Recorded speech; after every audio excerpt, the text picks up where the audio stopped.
The metallic taste of recycled air filled Marcus Sterling's lungs as he crouched behind the remains of a fallen satellite. His combat suit's heads-up display flickered with radiation warnings, another pleasant reminder that the orbital defense platform wasn't designed for prolonged exposure. 3 hours into what should have been a routine maintenance check, and everything had gone spectacularly wrong. "Command, this is Sterling," he whispered into his comm. "I've got unauthorized activity in Sector 7. Definitely not our tech." Static answered his call, punctuated by brief bursts of garbled voices. The radiation was playing havoc with communications, but that was the least of his concerns.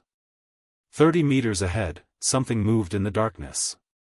Marcus's enhanced vision caught glimpses of purple-tinged metal, smooth and organic-looking, nothing like the angular human designs he was familiar with. His heart pounded against his ribcage as he checked his weapon, a standard-issue particle rifle that suddenly felt woefully inadequate. The unknown vessel had appeared from nowhere, threading through Earth's defensive grid like it wasn't even there. Initial scans suggested it was roughly the size of a small shuttle, but its energy signature was off the charts. As the ranking officer on site, Marcus had made the call to investigate personally. Now, watching as sections of the ship's hull shifted and moved like living tissue, he was beginning to question that decision. A hatch irised open with a soft hiss, and Marcus's jaw dropped. The being that emerged was unmistakably female, but that's where any resemblance to humanity ended. She stood at least 12 feet tall, her skin a deep indigo marked with bioluminescent patterns that pulsed with her movements. Armor that seemed to flow like liquid metal covered her athletic frame, and her eyes, all 4 of them, glowed with an inner fire that spoke of both intelligence and deadly purpose. Marcus had heard stories about the Valorians, of course. Everyone had. The warrior race that had appeared at the edge of human space 5 years ago, bringing tales of galactic empires and ancient conflicts. But seeing one up close was something else entirely. She moved with a predator's grace despite her size, each step precisely calculated. He must have shifted slightly, because suddenly those 4 eyes locked onto his position.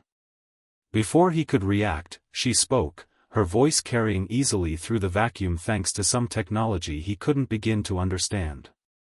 "You hide well for a human, but your breathing gives you away." Her words carried an odd musical quality, like chimes in a storm. "I can hear your heart racing from here." Marcus stood slowly, keeping his weapon lowered but ready. "This is a restricted area. I'm going to need you to identify yourself and state your purpose." A sound like crystalline laughter echoed through his comm. "I am Thurak Vash, hunter captain of the Valerian Deep Strike Fleet." "And you?" She paused, head tilting in a decidedly alien gesture. "Are in my way." "I'm Lieutenant Marcus Sterling, Earth Defense Force." "Whatever you're hunting, you're in Earth jurisdiction now. We can handle this through proper channels." "Proper channels?" Thurak's bioluminescent patterns flared with what Marcus assumed was amusement.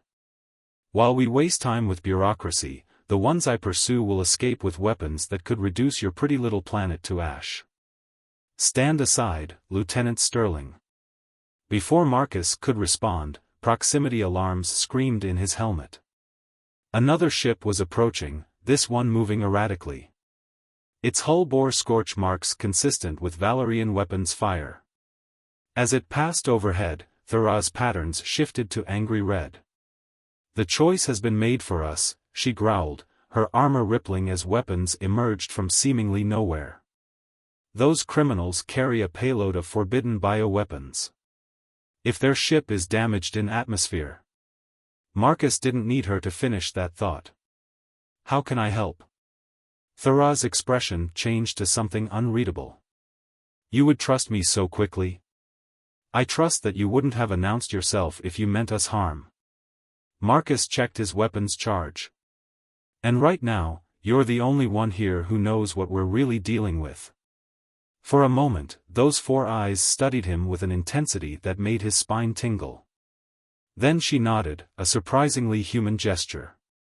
"Very well. But understand this, if you slow me down or betray me, I will not hesitate to end you. Noted. Marcus managed a tight smile. Though you should know, Earth's gravity might slow you down more than I will. To his surprise, Thuraw's patterns flickered with what he would later learn was appreciation for his humor. Then we better hope your combat skills match your wit, little human. The smuggler's ship was heading for Earth's atmosphere at a dangerous angle. Marcus could see the heat shield already beginning to fail. If those bioweapons were as dangerous as Thura claimed, a crash could be catastrophic. My ship can intercept them, Thura said, already moving toward her vessel. But I need someone who knows Earth's defensive grid to clear us a path. Marcus knew he should report this, should wait for authorization. But sometimes being a soldier meant making hard calls. I can do better than that. I can guide you through the blind spots. But I'm coming with you. Thura paused at her ship's entrance, those alien eyes fixing him with another unreadable look. You would trust your life to Valerian technology?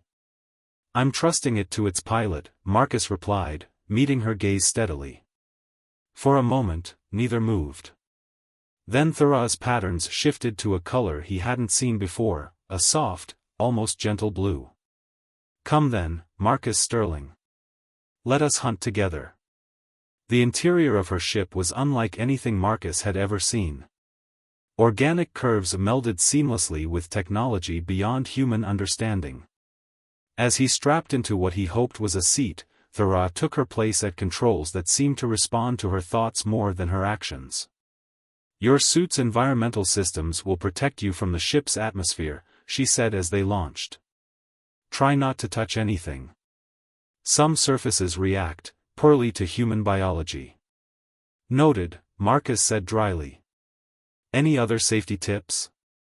Yes. Her patterns pulsed with what might have been amusement again. Pray to whatever gods you believe in that we catch them before they enter your atmosphere. I would hate to have to explain to your superiors why I had to vaporize a section of your planet to contain the outbreak. As they accelerated in pursuit of the smugglers, Marcus found himself studying his alien companion. Despite her intimidating size and clearly superior technology, there was something almost familiar in the way she handled her ship, the focus of a professional doing what they did best. It reminded him of the best pilots he'd served with. You're staring, Thura said without turning. Is my appearance disturbing to you? Fascinating would be a better word, Marcus replied honestly. I've never seen patterns like yours before. Her colors shifted again, this time to a shade that seemed almost embarrassed. They reflect emotional states our kind cannot easily hide. Right now, they're showing. She paused. Never mind. We have more important matters to attend to. The smuggler's ship was growing larger in their view. Its erratic course suggested either damage or desperate pilots, neither was good news. As they closed the distance, Marcus noticed something odd about its engine configuration. Those look like modified Terran drives, he said, leaning forward. But the hull design is definitely not human. Clever little human, Thura murmured. Yes, these criminals have been stealing technology from various species, creating hybrid ships that are difficult to track. It's one reason they've evaded capture so long.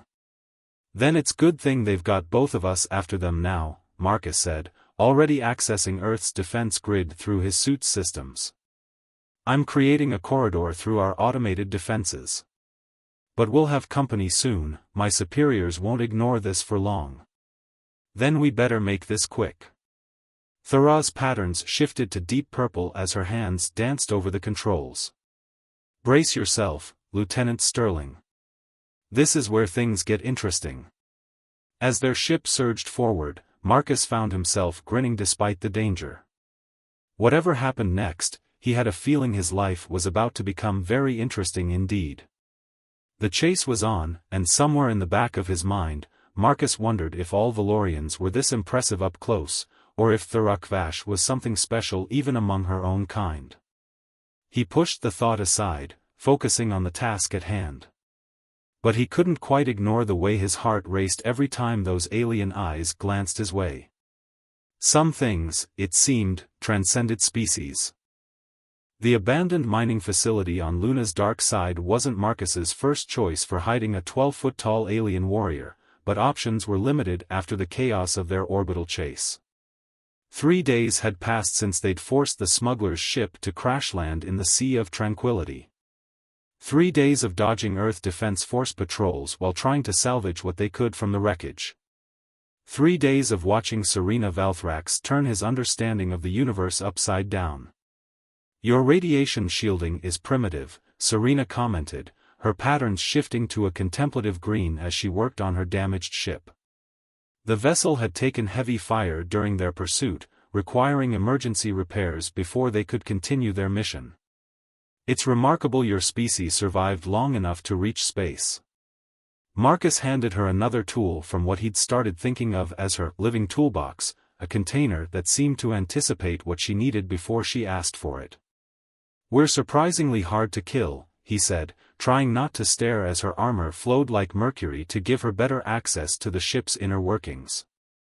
"Though I have to admit, your tech makes ours look like children's toys." Serena's patterns flickered with that now familiar amusement. "Yet it was your knowledge of local defenses that allowed us to succeed. Sometimes primitive solutions have their advantages." She paused, all 4 eyes focusing on something deep within the ship's systems. "Besides, your species' determination to survive despite your limitations is admirable." Coming from a Valerian, that was high praise indeed. Marcus had learned more about their culture in the past few days than all of Earth's diplomatic missions combined. The warrior caste to which Serena belonged valued strength above all else, but their definition of strength went beyond mere physical power. "Speaking of survival," Marcus said, checking his tactical display, "we've got another patrol coming in about 20 minutes. Standard search pattern." "They're becoming more thorough," Serena observed. "Your superiors must be very interested in what we recovered from the crash." Marcus frowned. That was another puzzle. The EDF's response to the incident had been far more aggressive than standard protocol would suggest. "They don't even know what we found." Unless someone does know," Serena finished, her patterns shifting to a dark, stormy purple. "The same someone who gave those smugglers access to Terran technology." The implications made Marcus's blood run cold. They'd managed to secure a damaged data core from the crash site, but its contents were encrypted with a hybrid of human and alien codes. The combination suggested collaboration between the smugglers and someone with high-level access to Earth's defense systems. "If there are corrupt officials in the EDF," Marcus began. "Then we can trust no one." Serena straightened to her full height, her armor rippling with tension. "This goes deeper than simple weapons smuggling, Marcus Sterling. The bioweapons they carried, they were engineered specifically for human physiology." "You're saying someone on Earth commissioned them?" The idea made him sick. "Why? Power. Control." Serena's patterns pulsed with anger. "There are those among your people, as there are among mine, who believe that peace between our species is a mistake. Who would rather see one side dominate the other?" Marcus watched as she moved to another section of the ship, her movements carrying a grace that still captivated him despite their dire situation. He'd noticed over the past days that her patterns showed different colors when she looked at him, softer shades that he hadn't seen when they first met. He tried not to read too much into it. "The data core is our only proof," he said, forcing himself to focus on the mission. "How much longer until your ship is ready?" "Hours yet. The quantum stabilizers were more damaged than I." Serena suddenly went still, her patterns flaring with alarm. "Get down." Marcus dropped instinctively as something whistled through the space where his head had been. A projectile embedded itself in the facility's wall, immediately beginning to smoke. "Nano-trackers," Serena snarled, her armor forming defensive configurations. "They've found us." The patrol wasn't due for another 18 minutes. Someone had changed the schedule, or this wasn't a regular patrol at all. Marcus brought up his rifle as figures in advanced combat suits emerged from the shadows. Their design was unlike standard EDF gear, incorporating elements that looked suspiciously like Valerian tech. Marcus Sterling, a modulated voice, called out. By authority of Earth Defense Command, you are ordered to surrender the alien and any materials recovered from the crash site. Comply and you may yet avoid charges of treason. Treason? Marcus laughed bitterly. Since when does defending Earth from bioweapons count as treason? Those are not standard EDF troops, Serena said quietly, her voice carrying to him through some trick of her technology. Their movements are wrong. Mercenaries, perhaps, given advanced equipment to pass as your forces. Marcus nodded slightly. He'd noticed the same thing. These weren't his fellow soldiers, they were professionals, yes, but they lacked the specific training patterns drilled into every EDF operative. Any suggestions? We fight. Her patterns shifted to a fierce crimson. Unless you wish to surrender? Not a chance. Marcus grinned despite the danger. I'm starting to enjoy our little partnership. Serena's patterns flickered with something complex and beautiful before settling into battle-ready pulses. Then let me show you how a Valerian warrior deals with such annoyances. What followed was unlike any combat Marcus had ever experienced. Serena moved like liquid lightning, her massive form displaying impossible speed and agility. Her armor formed weapons as needed, sometimes blades, sometimes energy weapons, always exactly what the situation required. Marcus provided covering fire, using his knowledge of the facility's layout to force their attackers into kill zones. They fought in perfect synchronization, as if they'd trained together for years instead of days. When Serena charged forward, Marcus was already targeting the enemies trying to flank her. When he needed to reload, her armor extended shields to protect him. It was exhilarating and terrifying and somehow felt absolutely right. Your left. Serena called out, and Marcus rolled just as a mercenary tried to blindside him. He came up firing, his particle rifle burning through the attacker's advanced armor. At the same time, Serena grabbed another enemy and simply threw him into his companions, her strength sending them sprawling. Behind you. Marcus returned the warning as he spotted movement near the ship.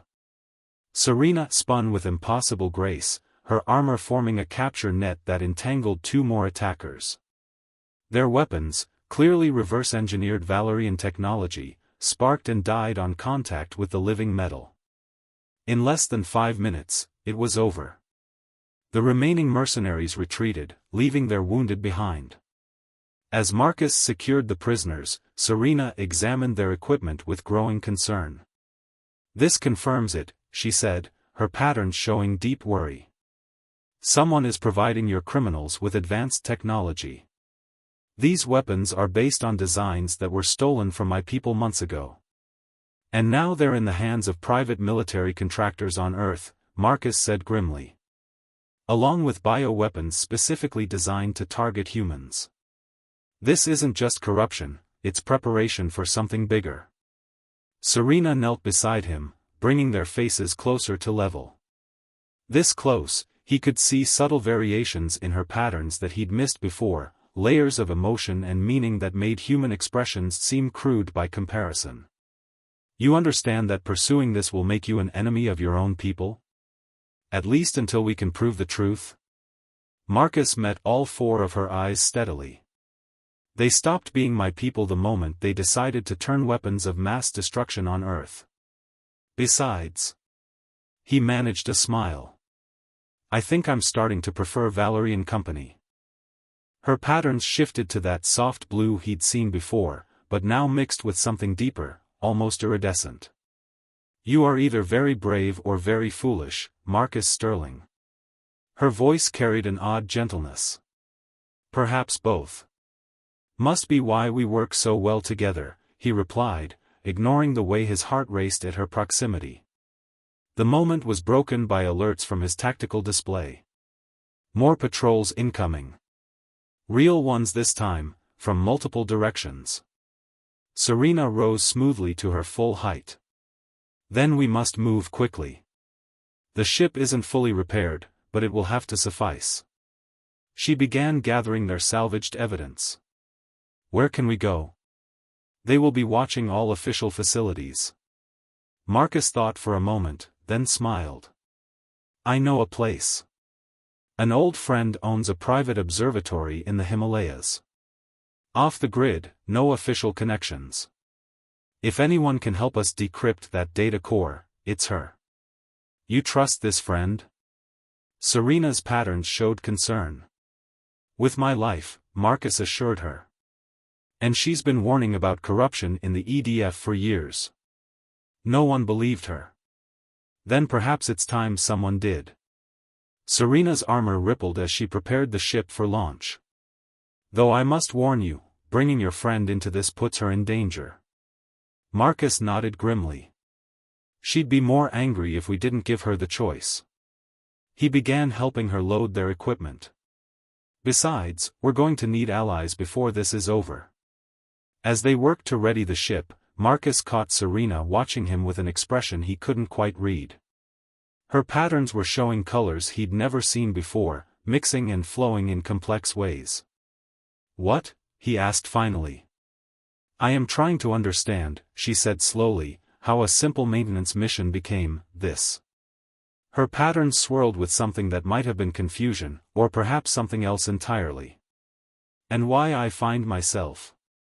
She stopped, seeming uncertain for the first time since he'd met her.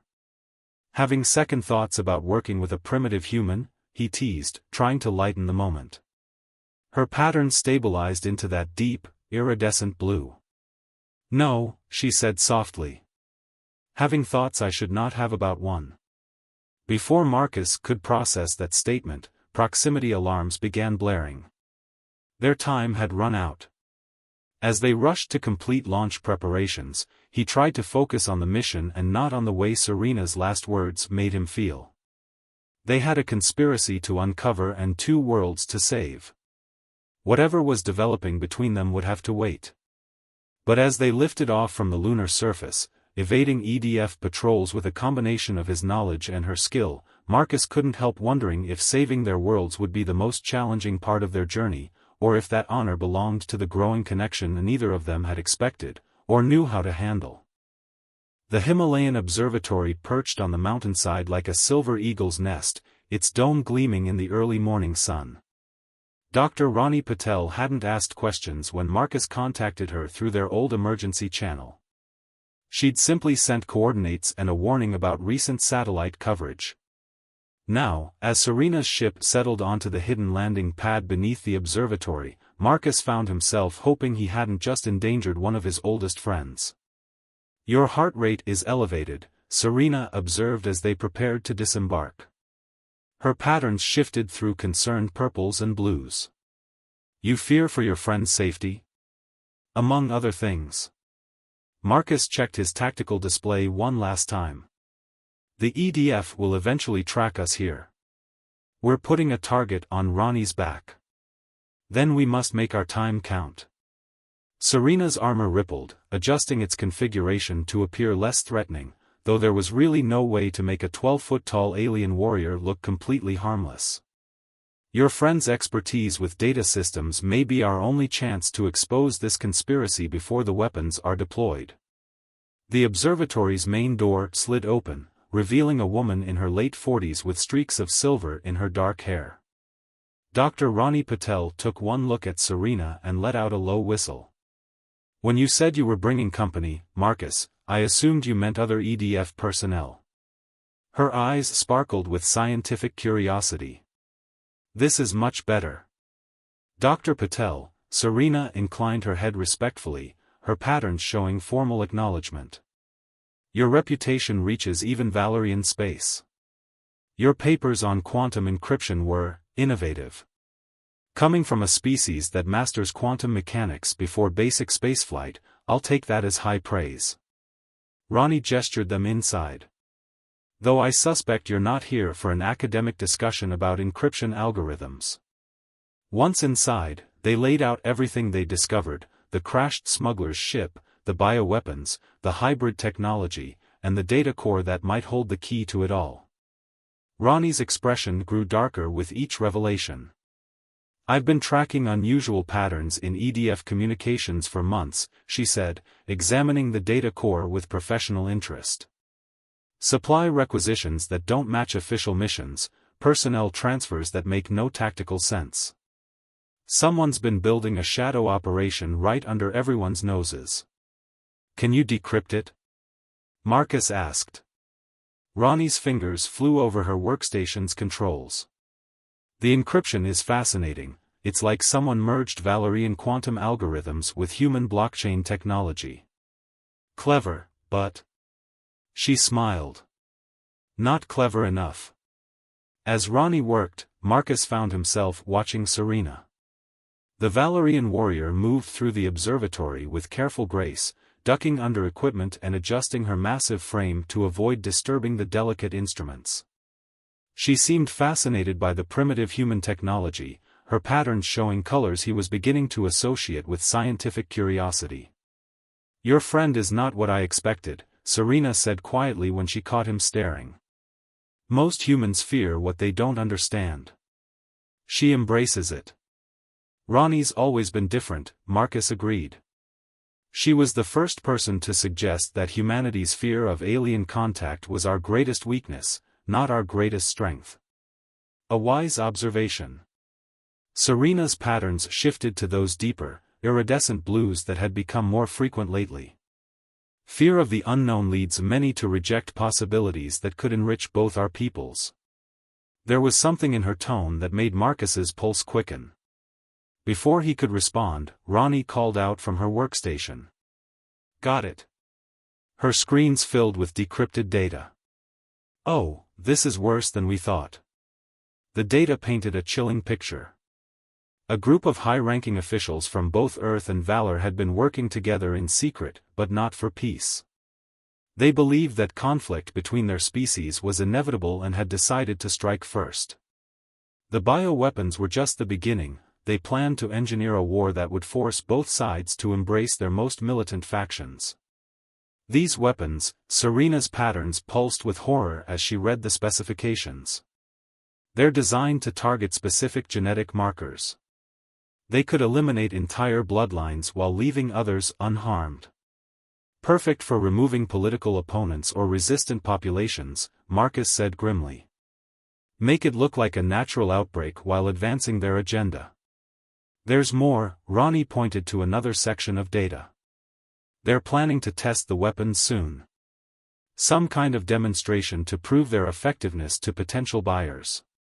Serena's armor rippled with barely contained rage. We must stop them. But my own people are unlikely to believe warnings from a warrior who consorts with humans. And the EDF brass won't listen to a traitor working with an alien, Marcus added. We need proof they can't ignore, and a way to get it to people who'll act on it. Then perhaps, Ronnie said thoughtfully, it's time for a different approach. She pulled up new screens showing training routines and security protocols. These conspirators are hiding in plain sight, using our own systems against us. But every system has its weaknesses, especially when it's trying to serve two masters. What followed was an intensive crash course in both human and Valerian combat techniques. While Ronnie worked on tracking the conspirators' communications, Marcus and Serena trained together, each learning from the other's strengths. He taught her about human tactical doctrine and the subtle weaknesses in EDF security procedures. She showed him how Valerian warriors used their opponents' expectations against them. Your size makes you seem slow, Marcus said during one session, circling her in the observatory's cleared main chamber.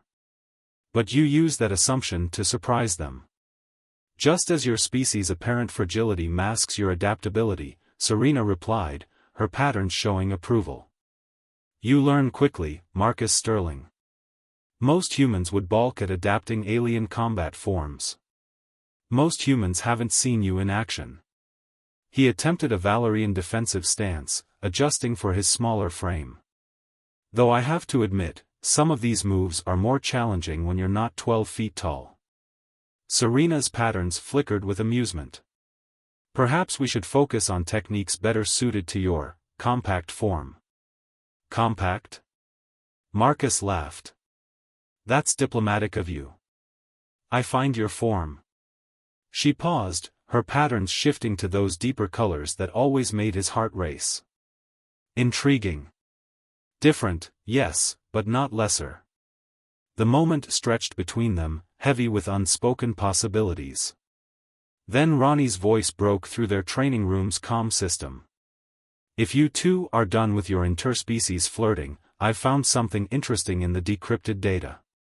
They spent the next hours poring over Ronnie's discoveries. The conspirators were using a network of private facilities, many of them registered to supposedly defunct corporations. One in particular caught their attention, a research center in the Australian outback, officially abandoned but showing significant power usage. That has to be where they're preparing the demonstration, Marcus said, studying the facility's layout. Remote location, easy access to both human and Valerian shipping lanes. And excellent natural containment if something goes wrong, Serena added grimly. My people have used similar sites for weapons testing. The security will be hybrid, like everything else they've done, Ronnie noted. Human protocols layered with Valerian technology. But thanks to your training sessions, you're probably the only two people on Earth who could handle both. Marcus looked at Serena, seeing his own determination reflected in her patterns. We'll need to move fast. Once they realize we've decoded their files, they will accelerate their plans, Serena finished. Yes. But we cannot simply attack. We need to capture their research intact, proof that both our peoples will have to acknowledge. I can help with that. Ronnie's fingers flew over her controls again. The facility's quantum encryption is good, but I've learned a few tricks from studying your ship's systems, Serena. I can get you in, but after that. After that, we do what we do best, Marcus said, checking his weapons. We improvise. Serena's patterns shifted to ready battle crimson, but with undertones of that deeper blue that seemed reserved for him. You are becoming quite proficient at thinking like a Valerian warrior, Marcus Sterling. And you're starting to show some very human flexibility in your tactics, he replied with a smile. Maybe we're both changing. Change is not always unwelcome. Her voice carried meanings that transcended simple words. Sometimes it reveals truths we were not ready to see before. As they prepared for their mission, loading Ronnie's specialized data-gathering equipment into Serena's ship, Marcus found himself studying the Valerian warrior with new eyes. Their training had created a connection that went beyond simple partnership. They moved in unconscious synchronization now, anticipating each other's needs and actions. It was more than just combat compatibility, it was a harmony neither of them had expected to find. You're staring again, Serena observed as they made final checks on their equipment. Just thinking about how far we've come from that first meeting in orbit, Marcus replied honestly. When you threatened to end me if I slowed you down. Her patterns rippled with complex emotions. I find myself grateful that you proved worth keeping alive. She paused, then added softly, more than merely worth it. Before Marcus could respond, Ronnie's voice crackled over the comm, multiple contacts approaching from the north. EDF signatures, but moving in non-standard patterns. They found us, Marcus said, already moving to battle stations. Ronnie. Go, she said firmly. I'll wipe the systems and disappear into my backup sites. Just promise me one thing, when you expose these bastards, make sure everyone knows what they were really planning. Both our peoples deserve the truth. As they lifted off from the observatory, evading the approaching forces with practiced coordination, Marcus glanced at Serena. Ready to save our worlds? Her patterns showed fierce determination, but also that ever-present deep blue when she looked at him. With you? Always. The Australian outback stretched beneath them like a rust-colored ocean, its vast emptiness broken only by the angular shapes of the supposedly abandoned research facility. Dawn was still hours away, but Marcus could already feel the desert's heat through his tactical suit's environmental controls. Beside him, Serena's patterns pulsed with steady determination as she guided their ship through the facility's sensor grid using Ronnie's decoded protocols. Their security is arrogant, Serena observed, her 4 eyes tracking multiple sensor displays. They rely too heavily on the assumption that no one could understand both human and Valerian systems. Lucky for us, Marcus replied, checking his modified weapons. The hybrid ammunition they developed during their training sessions would be effective against both standard and advanced armor. Though I'm more worried about what happens after we get inside. If we're right about the weapon demonstration, then we have less than 6 hours to prevent a catastrophe that could spark war between our peoples. Serena's patterns shifted to show grim resolve tinged with something deeper. I find myself grateful, Marcus Sterling, that if I must face such odds, I face them with you. The warmth in her voice made his heart race, but before he could respond, their sensors picked up movement at the facility's perimeter. Multiple contacts, he reported. And those aren't regular patrols. Look at their formation, private military contractors, like the ones from the moon. They expect us. Serena's armor rippled as she adjusted their approach. Good. I would have been disappointed if this were too easy. Marcus couldn't help but smile. He'd learned to read the subtle variations in her patterns that indicated she was in her element, anticipating the challenge ahead. You know, most humans would be terrified right now. Then it is fortunate, her patterns flickered with that now familiar deep blue, that you are not most humans.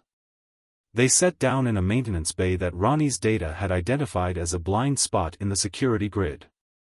As they prepared to move out, Serena suddenly went still, her patterns showing concern. Marcus. Her voice was unusually hesitant. Before we proceed, there is something you should know. What is it? My superiors have contacted me.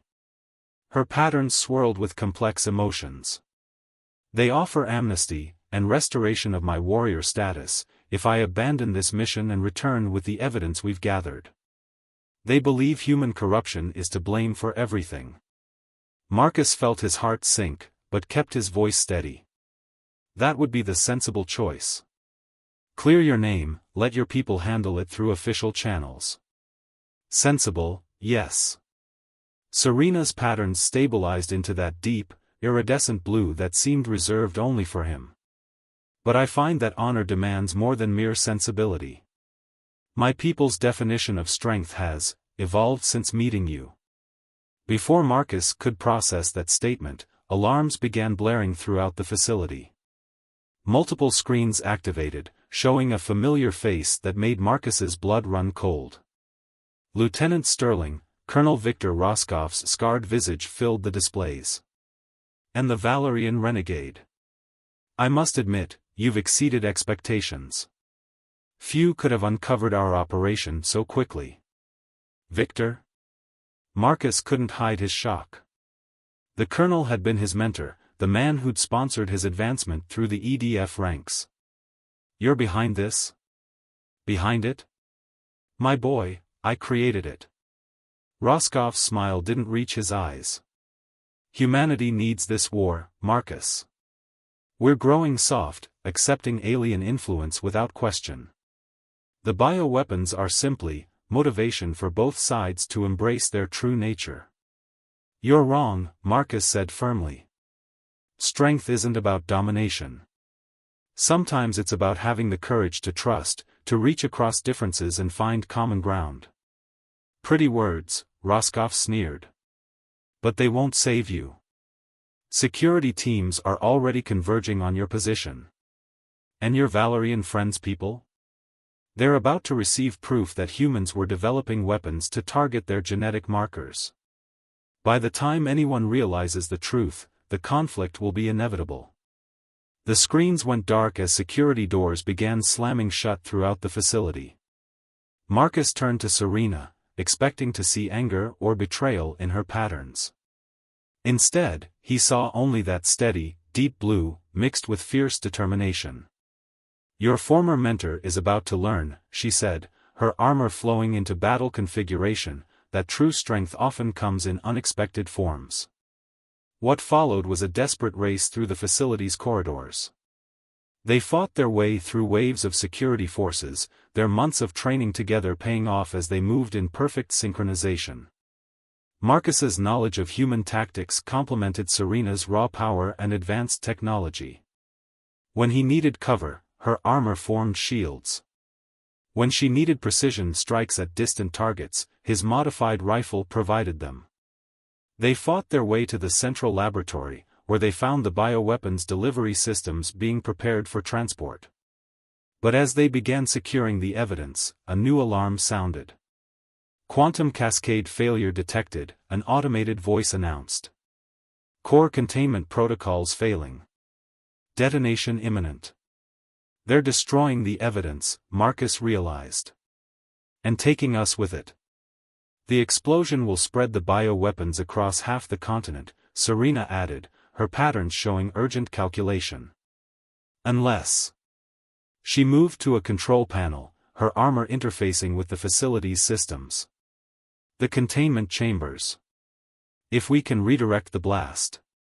"We'd have to trigger it manually," Marcus said, understanding her plan. "From inside the chamber. There wouldn't be time to get out." "No," she agreed, her patterns showing both sorrow and determination. "There would not be. Then we do it together." He met all four of her eyes steadily. "Partners until the end." Her patterns erupted in that deep, iridescent blue that had become so precious to him. "Marcus Sterling," she said softly, "you continue to prove that my people's assumptions about humans were very wrong indeed." They worked quickly, preparing the containment chamber as the facility began to shake around them. Security forces tried to stop them, but it was like trying to hold back a force of nature. Marcus and Serena moved as one, their strengths perfectly balanced, their trust absolute. Just as they were about to enter the chamber, new alarms sounded. Multiple ships were approaching, both human and Valerian designs. "Looks like Ronnie came through," Marcus said, recognizing friendly signatures. "She got the evidence to people who would listen. Then perhaps we do not need to sacrifice ourselves today." Serena's patterns showed renewed hope. "Though we will still need to contain the initial explosion." "I have an idea," Marcus said, studying the facility's schematics. "But you're not going to like it." Her patterns shifted to suspicious purple. "Why?" "Because it involves using your ship's quantum drive to create a containment field." "It would work, but..." He hesitated. "The ship wouldn't survive." Serena was silent for a moment, her patterns flowing through complex emotions. Then she laughed, a sound like crystal chimes that never failed to captivate him. "A warrior's strength," she said, "lies not in what she keeps, but in what she is willing to sacrifice." They programmed the ship's systems, using Ronnie's codes to link it with the facility's containment protocols. As they ran for the emergency bunker, Marcus felt Serena's hand catch his, her massive fingers somehow gentle despite their strength. "When this is over," she said, her patterns showing that deep blue that made his heart race, "we should discuss the other assumptions my people have about human-Valorian relationships." Marcus squeezed her hand, grinning despite the chaos around them. "Assuming we survive?" "Oh, we will survive." Her patterns flickered with determination and something else, something warm and fierce and beautiful. "I find I have too many plans involving you to die today." They reached the bunker just as the quantum cascade reached critical mass. Through reinforced windows, they watched as Serena's ship created a containment field that turned the explosion in on itself, reducing the bioweapons and their delivery systems to harmless atoms.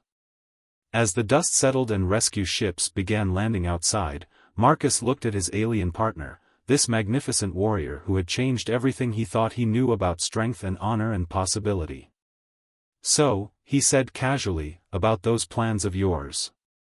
Serena's patterns rippled with joy and promise. "First," she said, "we must deal with the politicians and military leaders who will demand explanations. Then."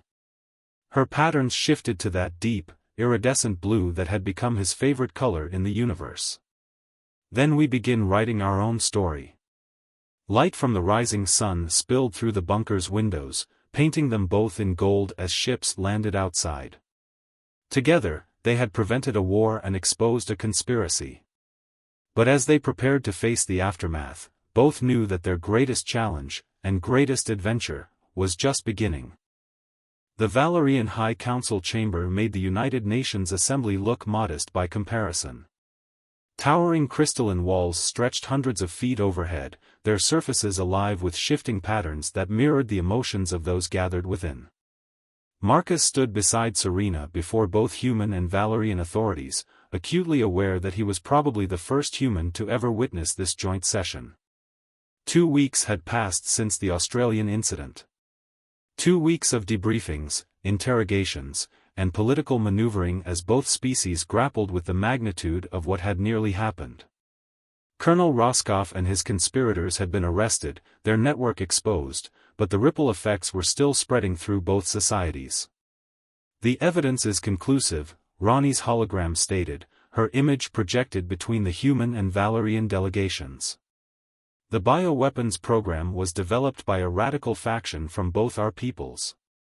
Their goal was to trigger a war that would end any hope of peaceful cooperation between our species."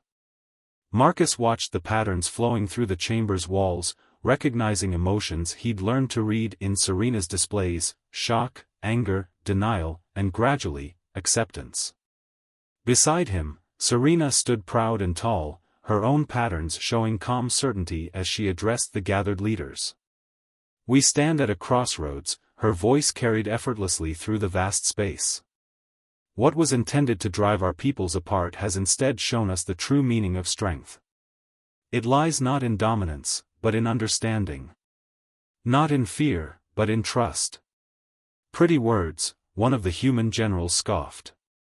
"But you expect us to ignore the fact that a decorated EDF officer conspired with a Valerian warrior to destroy a government facility? That they acted without authorization, exposing both our peoples to risk?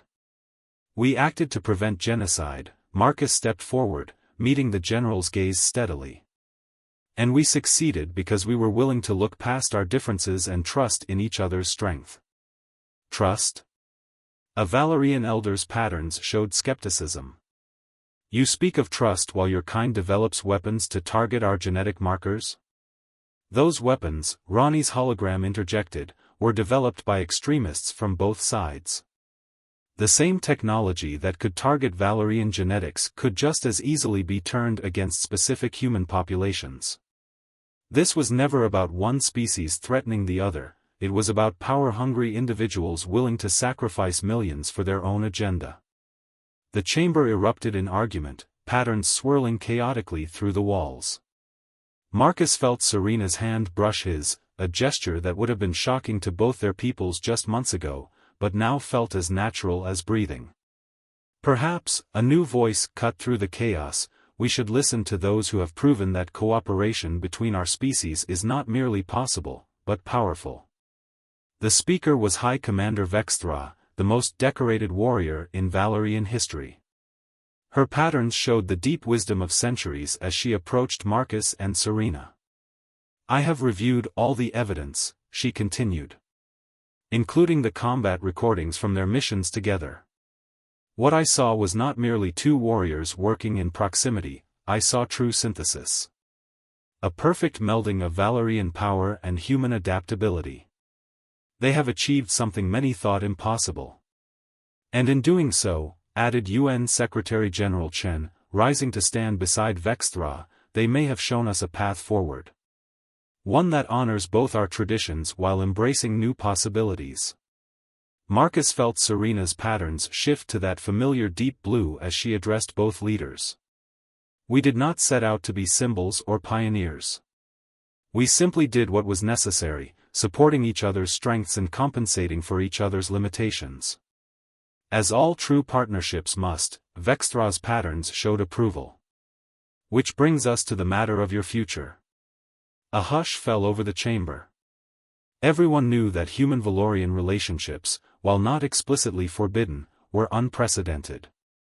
The cultural and physical differences had always been considered too great to overcome. If I may, Ronnie's hologram spoke again, our studies of Valorian biotechnology have revealed something fascinating. The living metal in their armor doesn't just respond to commands, it adapts, evolves, learns. Lieutenant Sterling's extended exposure to Serena's armor has created changes in both the metal's quantum structure and his own cellular patterns.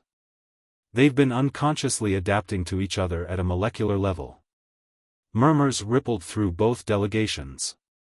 Serena's patterns showed surprise, but not shock, as if this merely confirmed something she'd already sensed. Such adaptation should be impossible, one of the Valorian scientists objected. Many things we thought impossible have proven otherwise, Vextra replied. Perhaps it is time to re-evaluate more of our assumptions. Secretary General Chen nodded. The question before us is not whether our peoples can work together, these two have proven that we can. The question is whether we have the courage to embrace that possibility, even when it challenges our preconceptions. There will need to be protocols, another human official began. There will need to be trust, Marcus interrupted firmly. The same trust that allowed us to prevent a war. The same trust that showed us strength comes in many forms. Serena's patterns rippled with pride and affection. My people have a saying, the stars themselves bow before those who dare to change their dance. Perhaps it is time for both our peoples to learn new steps. High Commander Vextra's patterns showed decisive purpose. I propose the creation of a new joint task force. One dedicated to combining the best aspects of both our species in defense of our shared interests. And I can think of no better leaders for this initiative than those who have already proven such cooperation possible.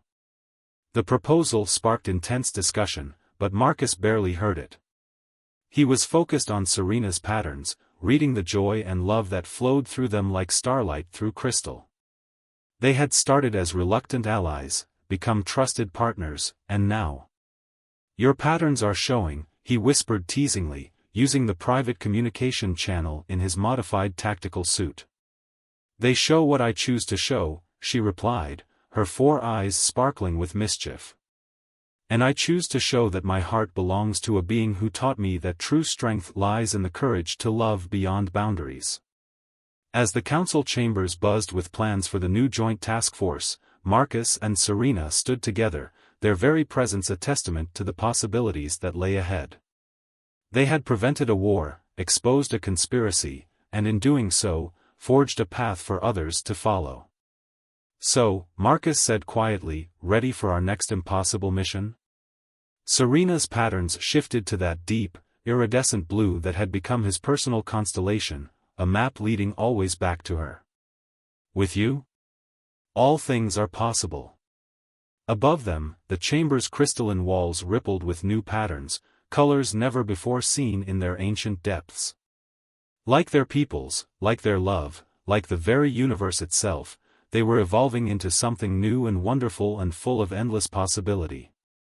The stars themselves, it seemed, were learning a new dance. And Marcus and Serena would lead the way, one impossible step at a time.